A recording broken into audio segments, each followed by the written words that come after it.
په خوست پکتیکا برمل ولسوالۍ کې د اسرائیل مشر ورور ریاست پاکستان په جټ تیارو باندې بمباري کړې او په دې کې بې ګناه زموږ او ستاسې د وطن ماشومان او سیاسري شهیدان کړي چې د بعضې عکسونه ما سره هم موجود دي. او دا اول ځل نه دی چې د پاکستان دا بې رحمه ریاست چې د اسلام په ضد جوړ شوی دا په افغانستان بمباري کوي. د دې نه مخکې زموږ ډېر بې ګناه افغانان ماشومان ځوانان ښځې سیاسري شهیدان کړي او د افغانستان په خاوره باندې تیری کړی. او بل طرف ته که وګوري نن یو ویډیو ما سره ده چې د ایران نه زموږ افغانان ځوانان اوړي ترکي ته، د ایران حکومت دی که د ترکي حکومت دی که کچاکبر دی که هر څوک دی، د هغه ځوانانو نه کمیسونه او پرتوګونه وباسي او لوس لغړې په واورو کې خوشي کړي او داسې په ملا سره روان دي، ورته وایي داسې تاسې مزل وکړئ.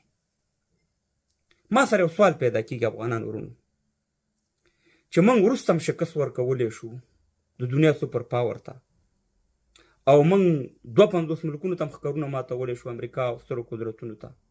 داسې کم کمال دی په دې پنجاب کې چې نه د دې نه موږ دوی ته صحیح جواب ورکولی شو او نه د ده په مقابل کې هغه عکس العمل ښیو کم عکس العمل او کم جنګ چې موږ د روسانو په خلاف وکړو یا هم د امریکانیانو یا د 52 ملکونو په خلاف وکړو.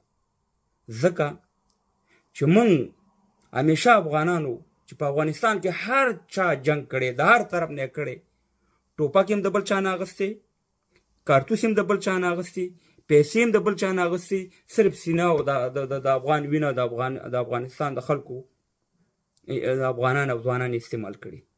ځکه موږ د پنجاب په مقابل کې موږ پنجاب ته او پاکستان ته جواب نشو ورکولی.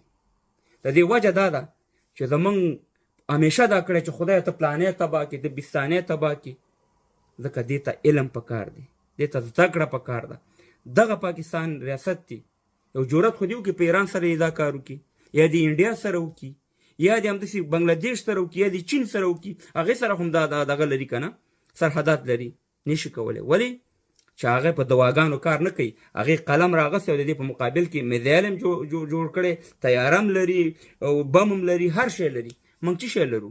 موږ خو هغه شته شیونه ختمو چې نن هغه د پاکستان د دې ریاست او د دې پنجاب د دې دالخور د دې لنګمار چې موږ ورته اسلام رسولی، موږ ورته مهربانه لنګ هم تیستلی، ورته پرتوګ اغوستی، موږ یې د جواب نه یو او هېڅکله به دې ته موږ جواب ور نه شو کړی. ځکه چې موږ سره څه شی دي؟ زموږ ملا ته اوس ووایه که نه، واچوه دمونه، راشه مهربانه ته اوس راشه د الهي نصرت یې راښکاره کړه چې دغه پاکستان اسلام آباد ورته وولي یا ورته دا کراچۍ وولي، جیجکي ورته وولي. هېڅکله نه موږ جواب نشو ورکولی. بس افغانان دي پردي خلک به وژني، شهیدانۍ به یې راته او موږ به ناست یو چې بس دا خیر دی، بل ځل به ورسره ګورو. په دې کار نه کېږي.